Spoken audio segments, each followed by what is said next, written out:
get if you have strep throat on Friday? I don't know. Saturday night fever. And possibly OCD. Staying alive, staying alive. This is Don This is Gina, with Focus Healthy Family, and it's time for another Tuesday tip. the disco version. The disco version. Saturday night fever. Okay. And today, the tip is talking about labels. Were you labeled as a child? You know, she's so lazy. Or he's always grumpy. Or you could say he's stubborn. Or whiny. There's the smart one. He's the smart one. Demanding, picky. These labels can stick and they become self-fulfilling, and I've seen them last into the adulthood. 70, yeah. With people in their 70s and even older. And they also can kind of pit us one against the other. Mm-hmm. You know, if you're calling one child the smart one, you don't have to call the other one the dumb one. In their mind, they go, well, if he's the smart one, that must mean that I'm the dumb one. So we have to really watch the labels. We do it, I think, sometimes almost without thinking. Or we think it's fun. The baby of the family. Yeah. You know, the athlete. And it's not always an outward or obvious label, yet we're humans. We compare. And if we have more than one child, we can't help but compare. And even if we make a strong effort to not outwardly do that, or we think we're doing it and it's in fun and it's meant in a good-spirited way, it can still have a negative effect. Well, yeah, I mean, my father back in the day used to call us lazy bones, you know, and he would actually call me my little good for nothing. And you were the youngest child. And I was youngest, and I think it affected me. But now I can look back at it and say, you know, because he'd say it with a smile, I don't think he really meant it to be as, you know, powerful as it was, with my thoughts. Mm-hmm. I think he really thought them as cute little, you know, titles that he'd give you. Right. But you know, one thing is to think about how you might be able to change the labels. You know, taking something like stubborn could becoming just willing to stick to their beliefs. Mm-hmm. Picky could become they're just selective. And we talked about this in the prior Tuesday tips from last week, from Mary Sheedy Kuchinka's book, My Spirited Child, and looking at those, you know, children who are extra intense with things. And it's taking this into all labels we might give kids, is seeing the positive of it.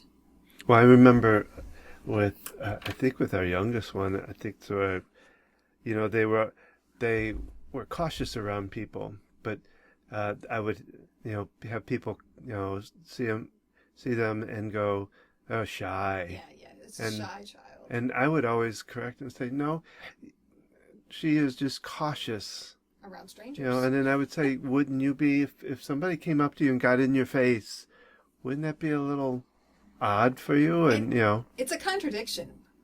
You know, growing up in the 80s and 90s, you talk about telling your children not to talk to strangers, stranger danger, all the stuff that's happened.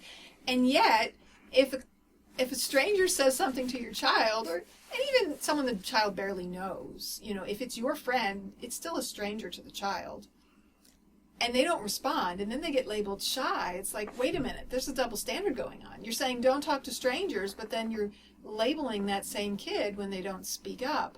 Because, yeah, I've used the term slow to warm up, because I feel like I am that way, and I see that in my kids. I have to kind of like observe and get the feel of the land before I feel comfortable. Mm-hmm. Our youngest, I like to, even from when she's 14 now, but when she was even younger, if there was a party or some kind of event, I like to get there early before it got crowded. And she needed that warm-up time, and I used to joke, by the time that we were ready to leave, she was comfortable. Yeah. But being aware of that and and thinking about that and allowing for your time, like the fact that I knew we did better if we got there before it was real crowded, so that she could have some time. And then we'd often have to step away. We used to go to the park, and we'd like, when we first got there, everyone's like, hey, hey, hey, and she's like, don't talk to me. It's like, we're going to go take a walk first, get grounded, be away from all the other people, and then we're ready to interact with people. So we need to look at our kids' characteristics as part of who they are. Well, I remember people coming up and literally touching her cheeks and, squeezing them, say, oh, you're so cute, and I'm like, people don't do would that we do that to an adult? Anymore, Yeah. Well, there's a fun story with this. Have we shared this fun story? You were grocery shopping, Oh, and yeah. she was a toddler. She was Yeah. small enough to sit in the front of the grocery cart. Yeah, and we were going along the freezer case, and I had pushed back, we'd pushed past, and then I realized I'd pushed past where I wanted to grab something out of. So I had to step back a couple doors back on the freezer case. So there was a gap between us.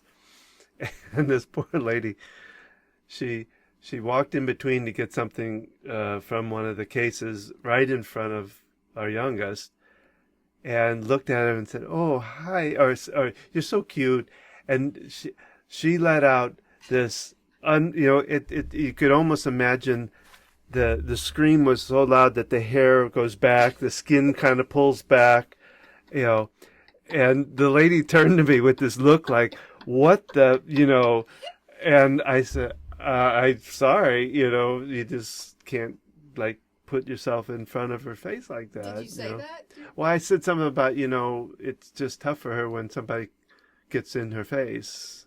And I apologized, but I was laughing inside because the look on the lady's face, like I said. Wanted you to reprimand your child or whatever, but she was young. And I don't think she was too bad with that as far as reprimand, but it was just like, WTF, as she turned around looking at me. But so it's really to think about your words as you talk to your child and what you might put on them. Yeah, and it's, don't beat yourself up for this. Yeah. Right? We've all done it. Oh, goodness. I mean, I've told my kids that, my gray hairs are named after you, and Don's got some of them. And so that's kind of putting something on them. And so we can always stop and we can always change. And we can even say, as our kids, if they're older, I use this term with you, and I realize it can have a negative impact. And, I see that characteristic in you, and I also see how, like being sensitive, that you're really tuned into your friends' feelings, and you're that person that they can come to, that you're a good listener, and not to over-explain to your kids, but just by you changing how you think about it and shifting your words and your labels. And again, this is kind of stuff you practice in our workshops. Yeah. Based on the book, How to Talk So Kids Will Listen, and Listen So Kids Will Talk. The workshop that we run. If you know a group of people, if you're part of a group and would like this workshop to come to you virtually, or heck, if you're local, we'll come in person if you want that. Let us know, because before the pandemic, we had talked with some local moms groups, and to give them a special rate if we have people from the group, because we need to have at least 5 people, but no more than 8 to 12 to run the workshop. And it's a chance to practice these skills, because in order to change how we do things, we need to practice it. And so practice on your partner or a friend, or just thinking about, okay, what you said to your kid that day, and okay, forgive yourself and say, okay, how can I say that differently? And then this work on keeping that change going. Right. And you're going to make mistakes. It's going to slip out. If you say it, and you can always reframe what you're saying to your kids. Yeah. The more you do it, the more you'll stop yourself in the middle of it, So your tip for today, thinking about labels we put on children. Now, this applies to anybody. As we're talking about the sandwich generation and helping our elderly loved ones, what labels are we putting on them? And obviously, things are more complicated if you're now helping your aging parent. Stubborn comes to mind. You in ways, so you have your own angst against them, and you've got labels you've put on them, and so there's a whole lot going on there. But yeah, stepping outside those labels and seeing the characteristic, seeing the bigger picture, So something to think about today. Thank you for joining us.